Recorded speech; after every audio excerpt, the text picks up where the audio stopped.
Maria institute of medical technology കേന്ദ്ര സർക്കാരിന്റെ വികസന ഏജൻസിയായ ഭാരത് സേവക് സമാജിന്റെയും NSTCയുടെയും അംഗീകാരത്തോടുകൂടി നടത്തുന്ന തൊഴിലധിഷ്ഠിത കോഴ്സുകളിലേക്ക് അഡ്മിഷൻ ആരംഭിച്ചിരിക്കുന്നു. പുഴ കാണാൻ ഷൊർണൂരിലെത്തുന്നവർ ശ്രദ്ധിക്കുക. പുഴയിലെ ഒഴുക്ക് മാത്രമല്ല വില്ലൻ. പുതിയ റെയിൽവേ മേൽപ്പാലത്തിന് എത്തിച്ചിട്ടുള്ള നിർമ്മാണ അവശിഷ്ടങ്ങൾ പുഴയ്ക്കടിയിലുണ്ട്. ഇതിൽ മൂർച്ചയുള്ള ഇരുമ്പ് ഷീറ്റുകളും കമ്പികളുമുണ്ട്. അതിനാൽ പുഴ കാണാനെത്തുന്നവർ ജാഗ്രത പാലിക്കണമെന്ന് പ്രദേശവാസികൾ പറഞ്ഞു. പുഴ കാണാൻ ഷൊർണൂരിലെത്തുന്നവർ സൂക്ഷിക്കുക. പുഴയിലിറങ്ങാൻ നിൽക്കരുത്. ഒഴുക്ക് മാത്രമല്ല വില്ലൻ. പുതുതായി നിർമ്മിക്കുന്ന റെയിൽവേ മേൽപ്പാലത്തിന്റെ അവശിഷ്ടങ്ങൾ മണലിനടിയിൽ കിടപ്പുണ്ട്. ഇതിൽ മൂർച്ചയുള്ള ഇരുമ്പ് ഷീറ്റുകളും ഇരുമ്പ് കമ്പികളും എല്ലാം ഉൾപ്പെടും.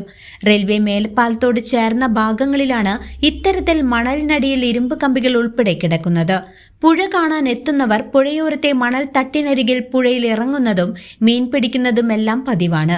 സായാഹ്നം ചിലവഴിക്കാൻ തിങ്കളാഴ്ച വൈകിട്ട് പുഴയരികിൽ സുഹൃത്തുക്കൾക്കൊപ്പം എത്തിയ യുവാവ് കാൽ കഴുകാനായി പുഴയിൽ ഇറങ്ങിയതായിരുന്നു. വെള്ളത്തിനടിയിൽ മണലിൽ താഴ്ന്നു കിടന്നിരുന്ന ഇരുമ്പ് കമ്പി കാലിൽ തട്ടി മുറിവേറ്റു. യുവാവ് സ്വകാര്യ ക്ലിനിക്കിൽ ചികിത്സ തേടി.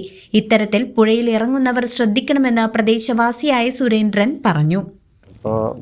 മഴയുടെ നിലവാരം അറിയാലോ, എല്ലാ സ്ഥലത്തും വെള്ളക്കെട്ടും അതുപോലെ തന്നെ വെള്ളത്തിൻ്റെ അപകടം കേരളത്തിലൊട്ടാകെ ഉണ്ട്.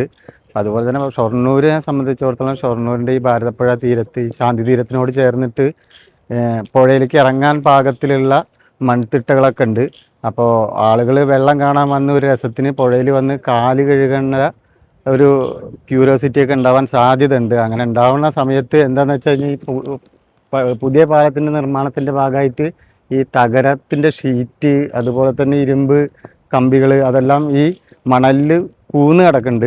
ഇപ്പോൾ തന്നെ ഒരു സ്വദേശി, ചെറുതുത്തി സ്വദേശി എന്ന് തോന്നുന്നു, അദ്ദേഹം വന്നിട്ട് കാല് കഴുകുമ്പോൾ കാലിൻ്റെ ഇരുമ്പിൻ്റെ ഇത് കൊണ്ടിട്ട് കാല് കീറിയിട്ട് അത്യാവശ്യം പരിക്കുണ്ടാവുന്നുണ്ട്. അപ്പോൾ എല്ലാവരും ശ്രദ്ധിക്കുക, മാക്സിമം വെള്ളത്തിലേക്ക് ഇറങ്ങാതെ ശ്രദ്ധിക്കുക. ഇറങ്ങുന്നുണ്ടെങ്കിൽ തന്നെ മണലിൽ ഇത്തരം അപകടങ്ങൾ പതിയിരിക്കുന്നത്.